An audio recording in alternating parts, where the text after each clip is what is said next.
बिस्मिल्लाहिर्रहमानिर्रहीम। अस्सलाम वालेकुम। कैसे हम सब, मैं हूँ नगमा हुसैन और आप देख रहे हैं कुकिंग विद नगमा हुसैन। आज मैं आपके लिए लेकर आई पंजीरी रेसिपी। तो बहुत ही ये बेनिफिट है इसके, हेल्थ बेनिफिट हमारे बालों के लिए, हमारी स्किन के लिए और ख़ास करके हमारी बैक पेन और हड्डियों के लिए और ख़ास करके न्यू मदर के लिए। तो आइए ये बनाना स्टार्ट करते हैं। तो रेसिपी में आप वीडियो में देख रहे हैं कि क्या क्या चीज़ें मैंने रखी हैं इसमें, तो आप देख सकते हैं। तो एक एक चीज़ें मैं अगर आपको बताने जाऊँ इसकी मेजरिंग, तो वीडियो बहुत ही लॉन्ग हो जाएगी। तो बाकी मैं रेसिपी जब बनाती जाऊँगी तो आपको बताती जाऊँगी क्या क्या चीज़ें और कितनी मेजरिंग है इसकी। तो सबसे पहले पैन मैंने रख दिया चूल्हे पे, फ्लेम ऑन कर दी। तो यहाँ पे मैंने आधा किलो अलसी ली। इसको हम ड्राई रोस्ट कर लेंगे तब तक जब तक इसकी चटने की आवाज़ नहीं आ जाती। तो बहुत ही इसके हेल्थ बेनिफिट है, ख़ास करके न्यू मदर के लिए, तो बैक पेन के लिए, हड्डियों के लिए और स्किन के लिए, हमारे बालों के लिए, आँखों के लिए इसके बहुत ही हेल्थ बेनिफिट हैं। तो बस इस विंटर में आप ज़रूर ट्राई करें। यहाँ पे अलसी होगी बिल्कुल रेडी। इसको हम साइड पे रख देंगे, साइड पे निकाल देंगे। उसी पैन में हम ऐड कर देंगे 2 टेबलस्पून घी। घी जैसे ही मेल्ट होगा हम इसमें ऐड कर देंगे बादाम। तो बादामों को हम बस फ्राई कर लेंगे 1.5 से 2 मिनट के लिए। घी यहाँ पे मेल्ट हो गया। अब यहाँ पे मैं इसमें बादाम ऐड कर रही हूँ तकरीबन 250 ग्राम, 1 पाव।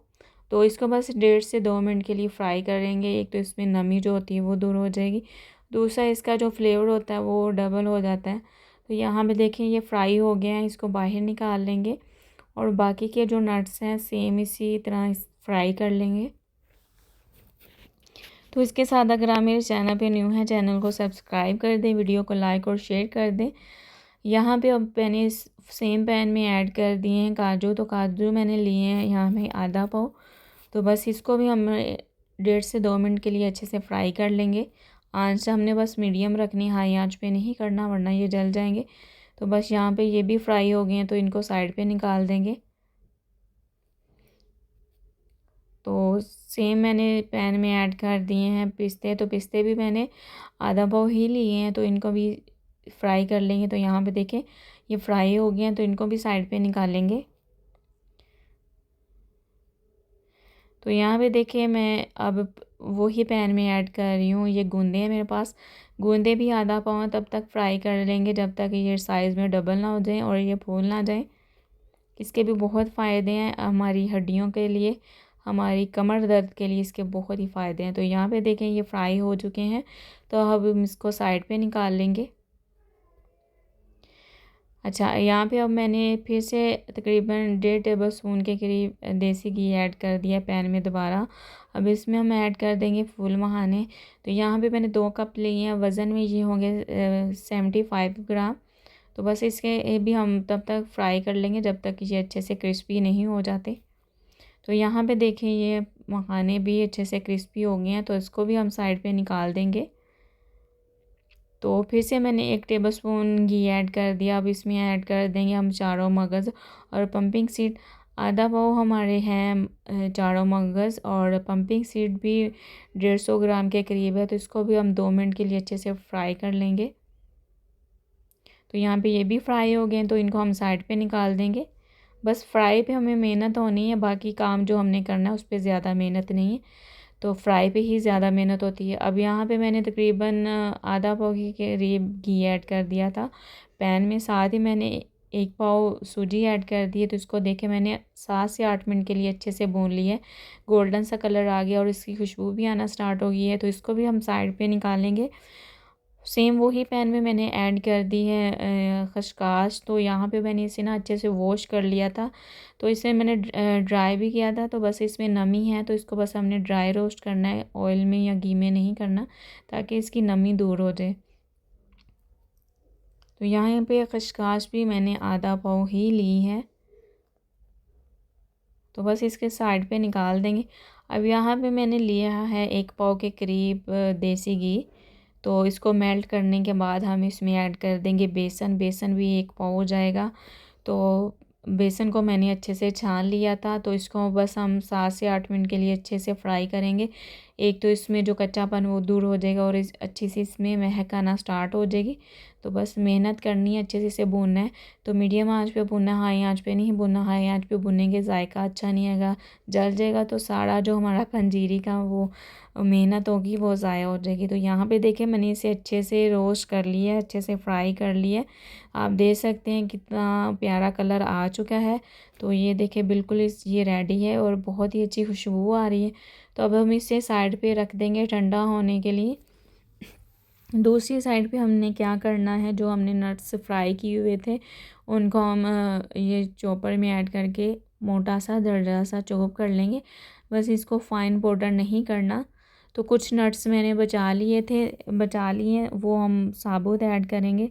तो यहाँ पे मैंने इसमें अखरोट भी ऐड किए थे। अखरोट जो है वो हमने फ्राई नहीं किए, उनको फ्राई करने की ज़रूरत नहीं, उनमें ऑलरेडी बहुत ही ऑयल होता है। तो यहाँ पे पम्पिंग सीड और चारों मगज जो होते हैं वो भी मैंने ऐड कर दिए। तो जो थोड़े से हमारे नट्स रह गए थे उसमें ऐड करके मैंने इसको चॉप कर लिया है मोटा सा दरदरा सा। अब पम्पिंग सीड भी मैंने बचा लिए हैं, मगज़ भी बचा लिए हैं ताकि हम बाद में ऐड कर सकें। और थोड़े से मैंने अखरोट और दूसरे नट्स भी बचा लिए हैं। अब सेम वही प्रोसीजर हमने करना है।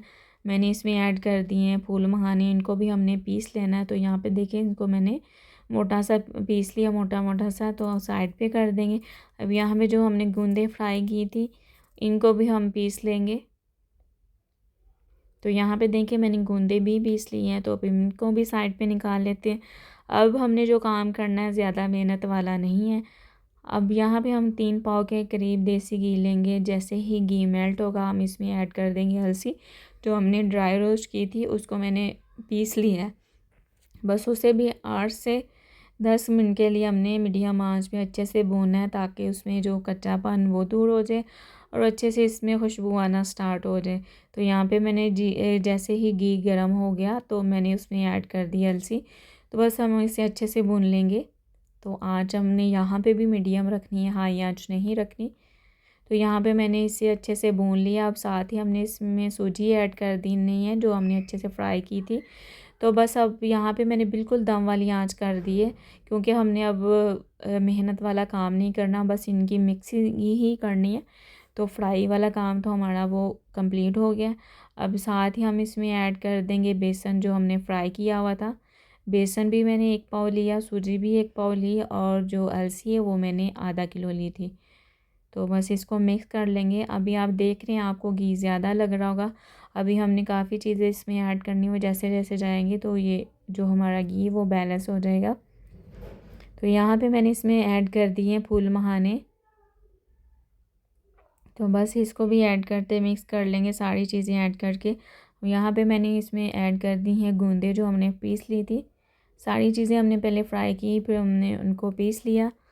तो अब हम इसमें ऐड कर देंगे, ये मेरे पास है कमर कश तकरीबन 50 ग्राम के करीब।